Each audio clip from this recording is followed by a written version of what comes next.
Alrighty, here we go, Facebook. This is it. Here he is from Kent, Washington, the amazingly wonderful T. Cool, Terry T. Cool Cobb. Well, what do you have to say to my people? Huh, T. Cool? Well, hello, Facebook. I'm T. Cool.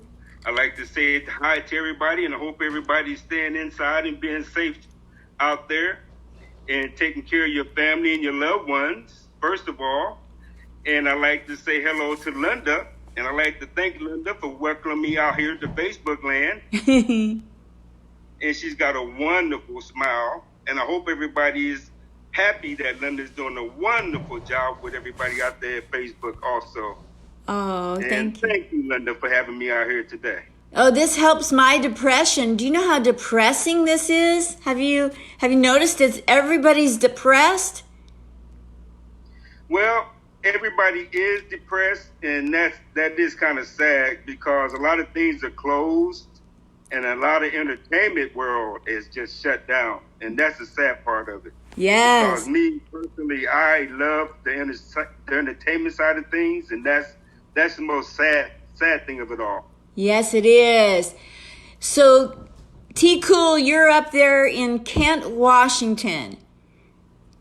That is correct. I'm in Kent, Washington.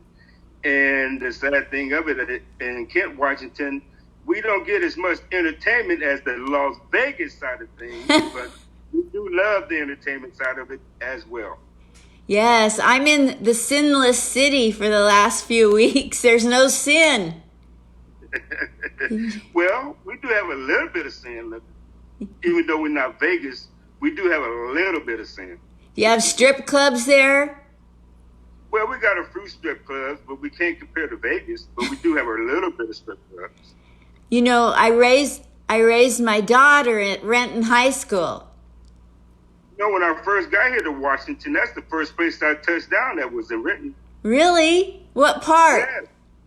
I lived right there in the Fairwoods when I first touched down here in Washington. Oh, I know the Fairwoods really well. My sister, she sold real estate for Coldwell Banker Bain up there. Oh, yeah? Oh, okay. Yeah, when I first got here to Washington, that's where I first touched down at, was right there in the Fairwoods. How long ago was that? Ooh, that was back in 1999. And where'd you originate? But you're making me tell on myself. Hey, I'm 69, you know. It ain't no big deal to me. I know, but we can't tell on each other. But you look good. Thank you. You know what the secret is to looking this young? Smiling? Yeah, brand new teeth. Oh. Okay, I thought you was going to say smiling because my secret is to smile. Yeah. And make others smile. Yeah, man. That's a superpower. See, that's the other thing I like. I like to make people laugh. Yes. Tell me about that. Tell me about your passion to make people laugh. Well, see, my passion for making people laugh, see, I grew up, I personally cannot make people laugh, but I enjoy watching people laugh. So therefore, I enjoy watching other people make other people laugh. So I enjoy watching comedians like Richard Pryor. I enjoy growing up watching comedians making people laugh. So therefore, I have that passion for bringing in comedians to make people laugh. So I have that passion. That's wonderful. So when I see a good comedian that I run across, I immediately grab hold of that passion, bring that comedian in, and bring that comedian and introduce that comedian into that world of passion to introduce him to others so that he can bring that inspiration to make others laugh. That's amazing. I love that. Yep. I figure if I can enjoy it, other people should be able to enjoy it as well. Yes. So how long ago did you start bringing comedy to the people? 8 years ago. And what's that trajectory been like for you? The learning curve? Well, that curve was kind of the way it started with me I had that passion, but the person that actually introduced it to me was a good friend of mine. And he was, are you familiar with Toby Hicks? Yes, I know the name. Okay, Toby Hicks was a friend of mine. Him and I grew up together back in my hometown, back in Omaha, Nebraska.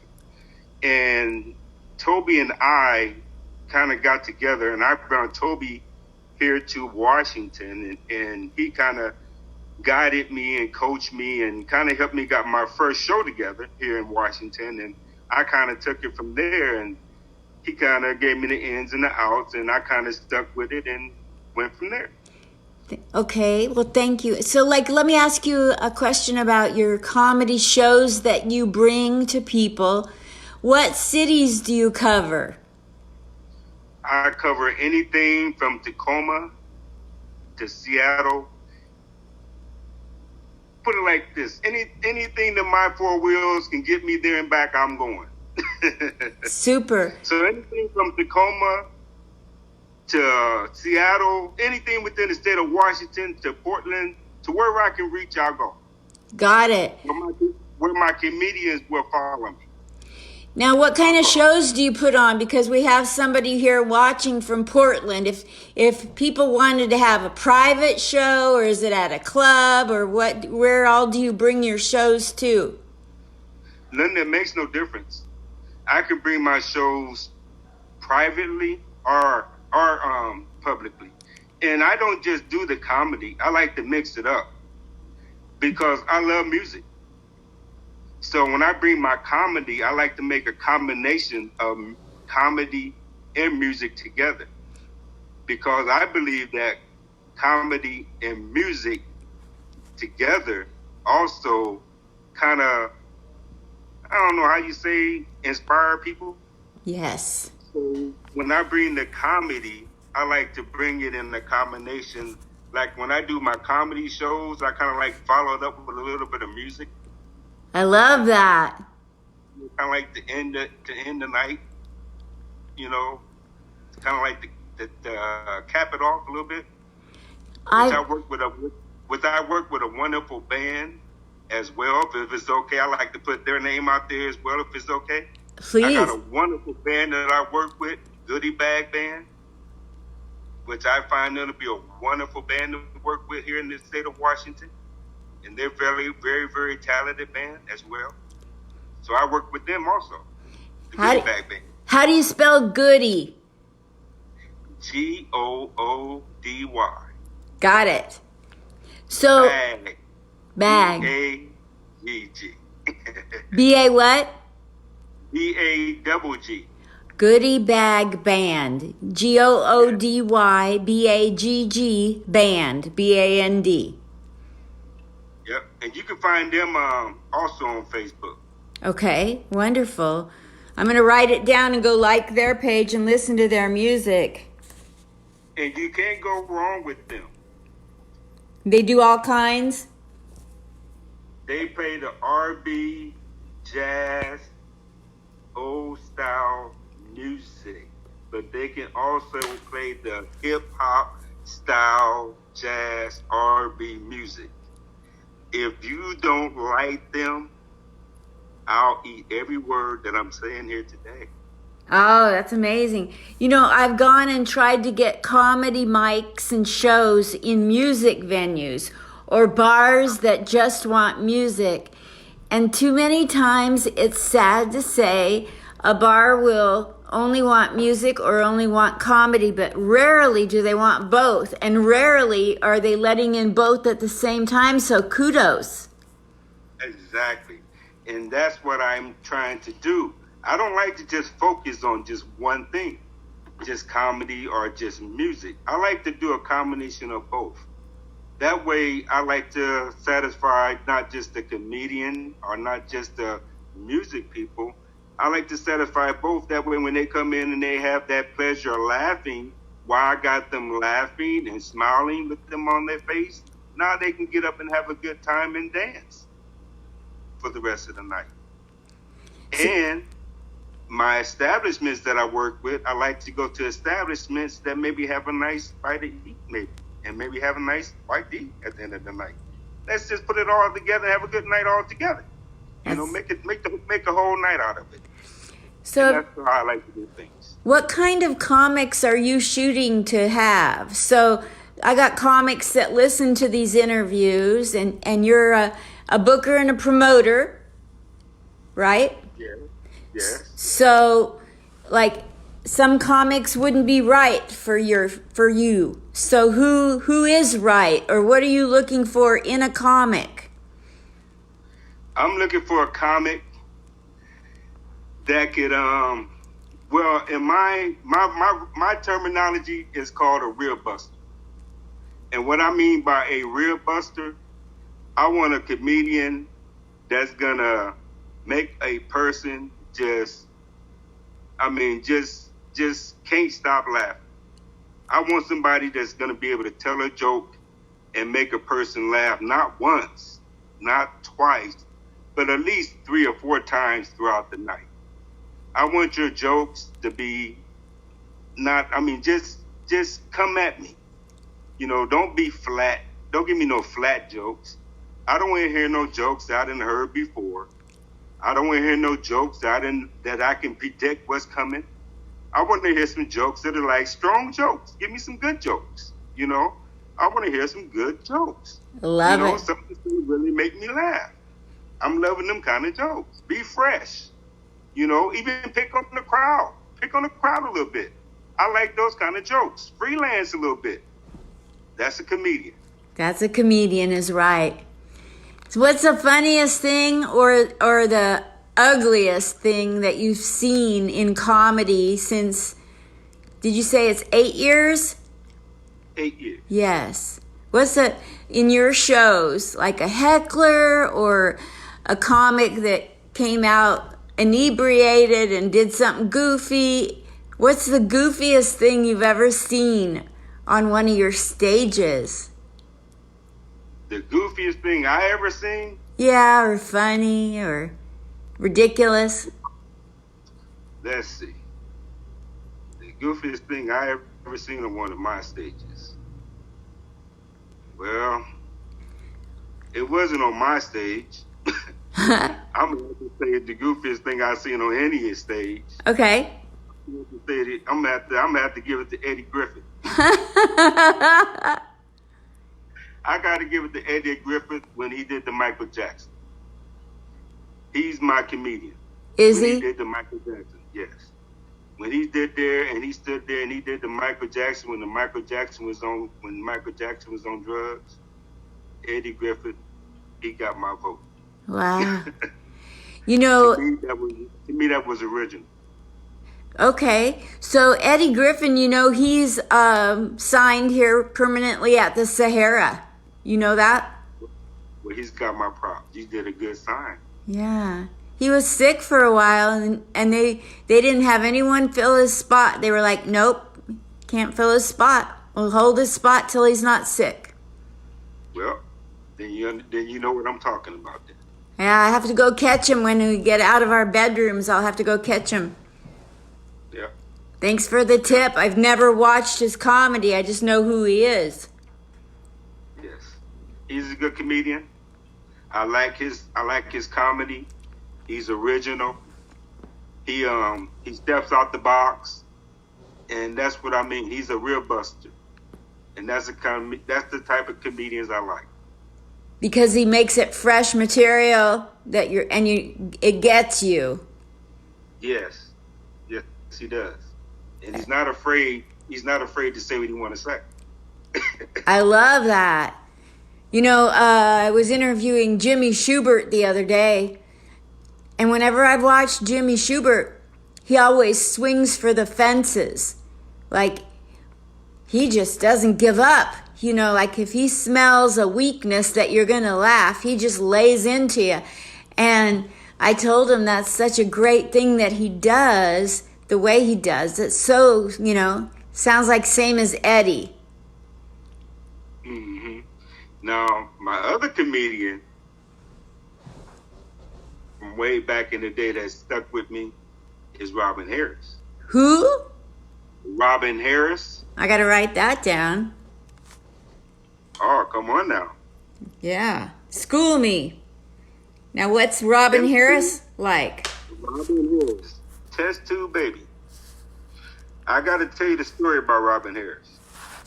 Okay.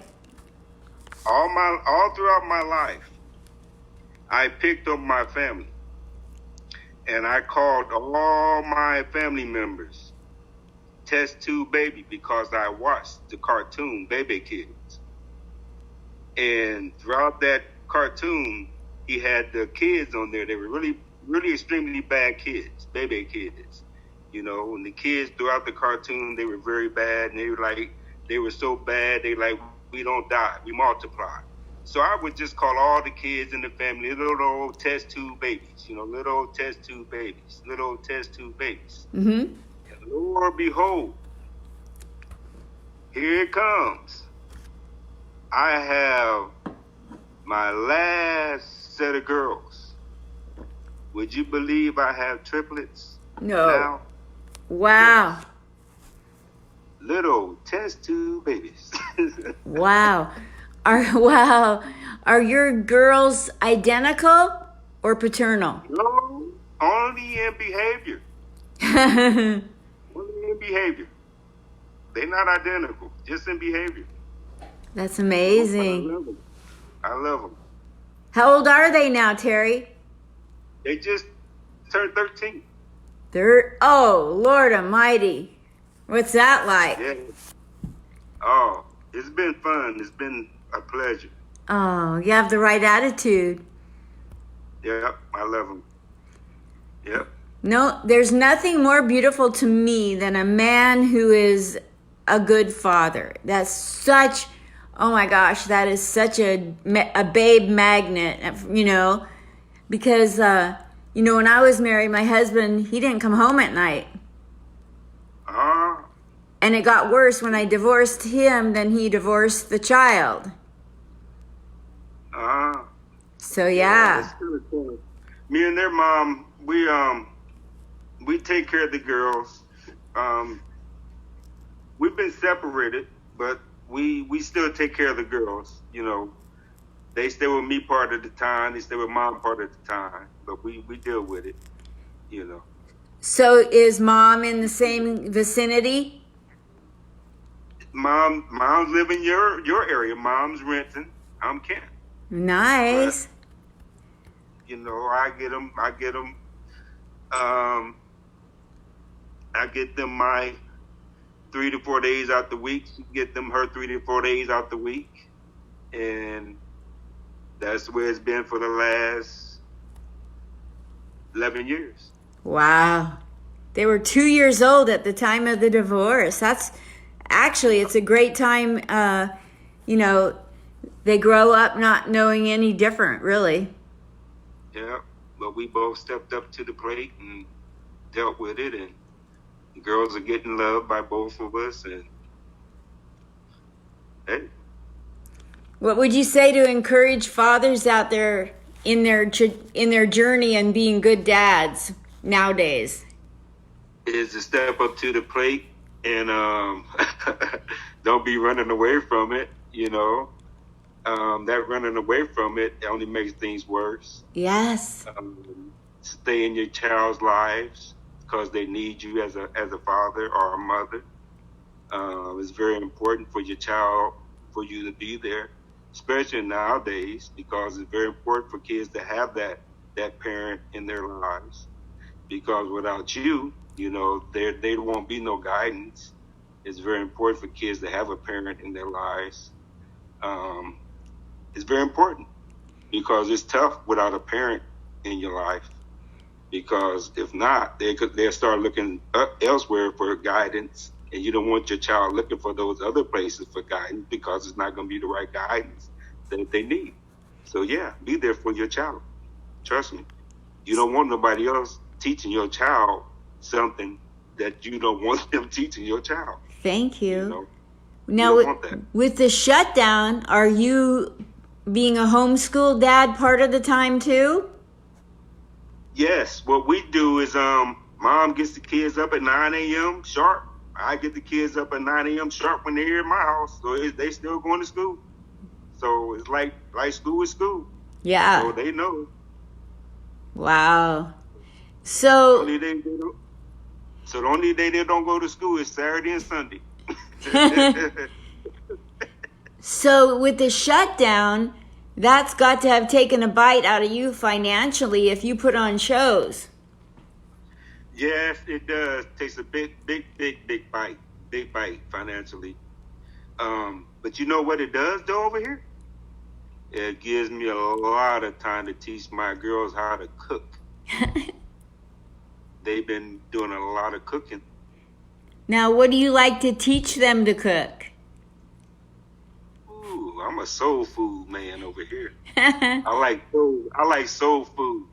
We've been cooking steaks, potatoes, I like beef. I don't like pork. I don't do a lot of pork food. But I love beef. I love potatoes. I love vegetables. That's the kind of food I like to eat. Now, do all three of your daughters like to learn to cook from you? Yes, they do. And I'm sure they probably cook at home with mom. I have two here that likes to bake cakes. So I'm kind of getting both worlds. So I'm getting the cakes and the cookies over here too. You know, and the good thing is, Linda, I can eat and I don't gain no weight. That's a superpower. Give me that. Yes. Don't eat and not gaining no weight. Woo! You know, the only thing that's really, my parents survived the Holocaust. So the only thing that's really, there's two things that are getting me through the shutdown. Number one is getting comedians to let me interview them and tell me how it's affected them and what encouraging things they have for others. You know, like giving people a venue to get outside their own issues and speak to other people. And then the other thing that's getting me through this, because my parents went through the Holocaust, is I think Anne Frank had it a lot worse. She didn't have Facebook.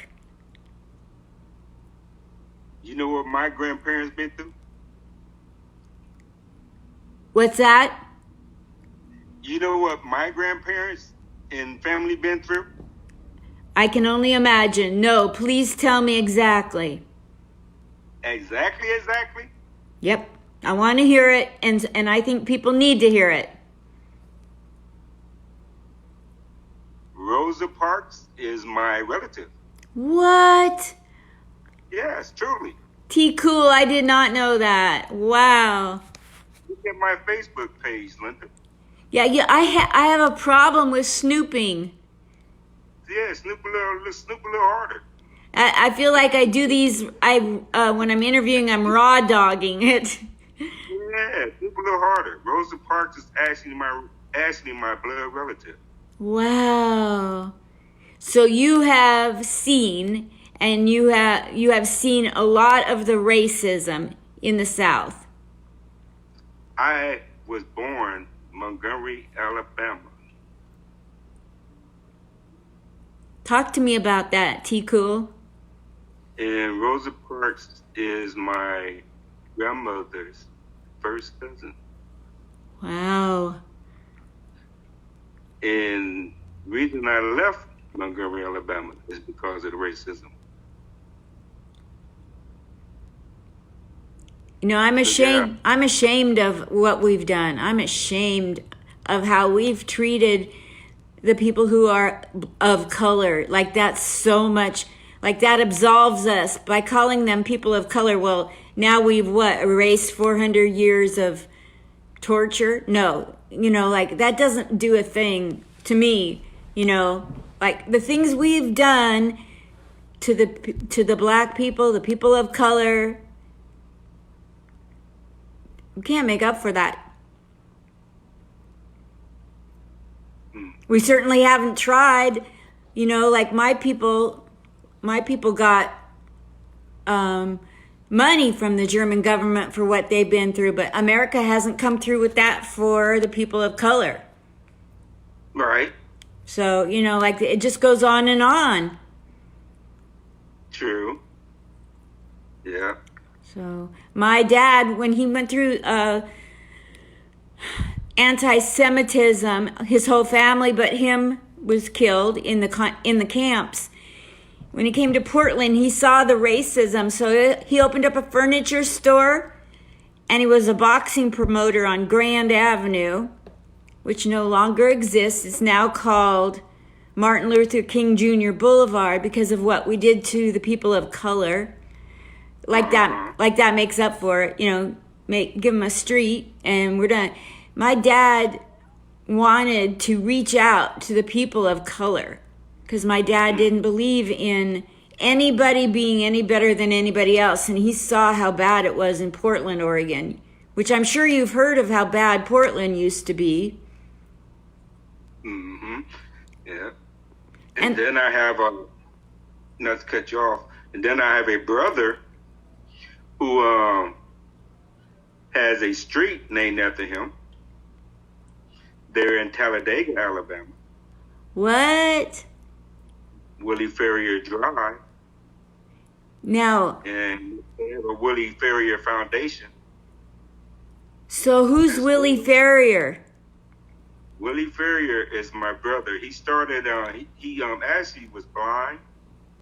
And he worked at a blind institute there in Talladega, Alabama, teaching blind people how to make brooms and so at a institution there in Talladega, Alabama. And when he stopped working there, he continued to train people how to make brooms in there at the factory for so long that when he quit, they named that street that led up to that factory after him. Wow. They also gave him a national holiday named after him in honor of him for working there for so long at that plant. That's amazing. So your brother was seeing impaired or blind? Yeah, he was blind. Mm-hmm. Wow.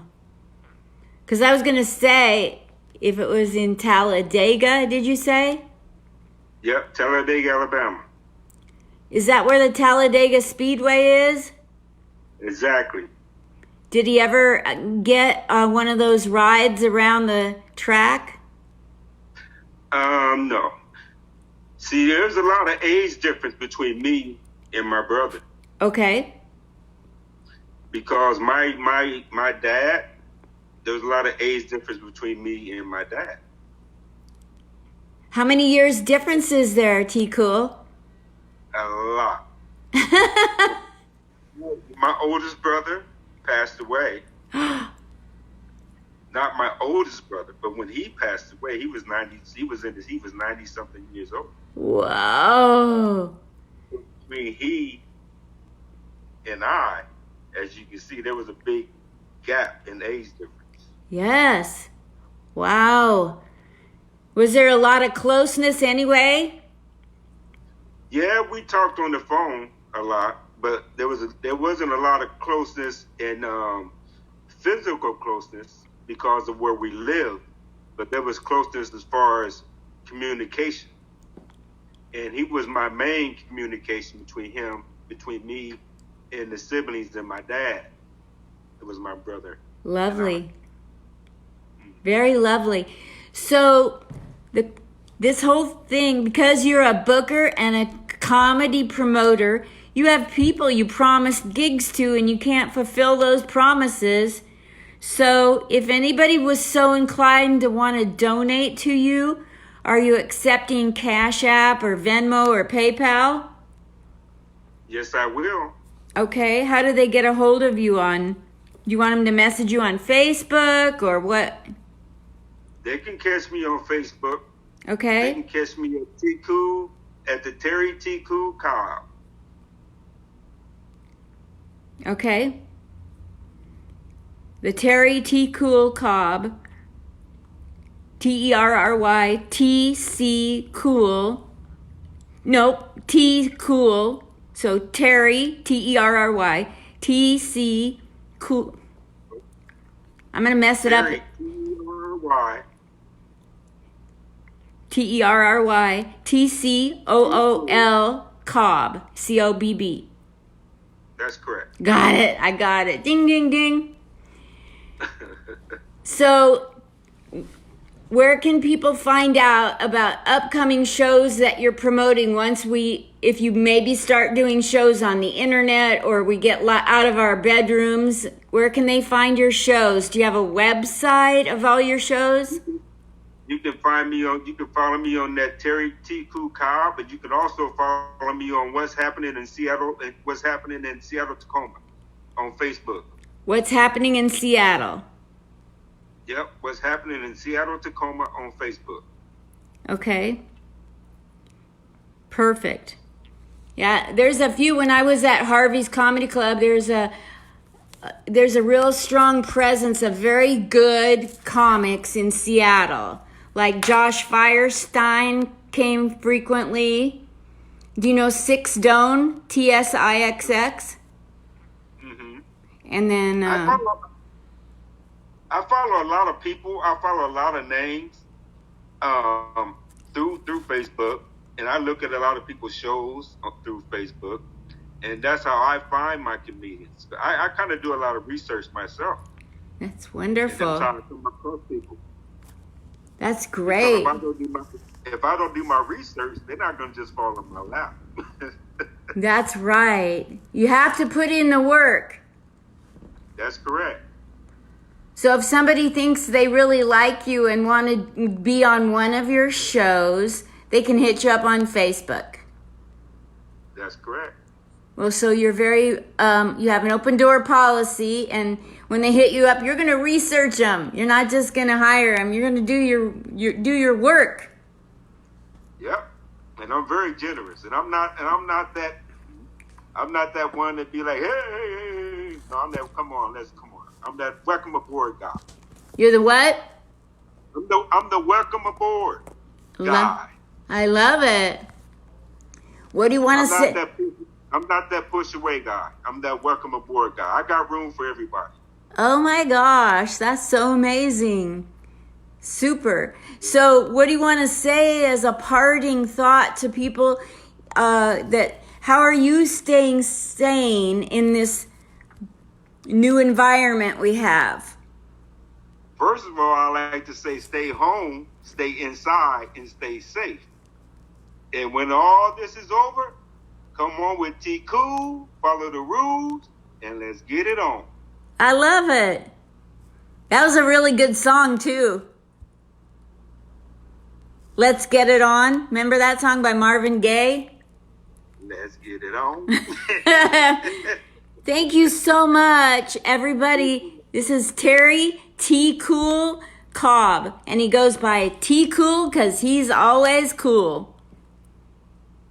Thank you. Thank you so much. Have a great day. I'm going to get it off Facebook and say goodbye.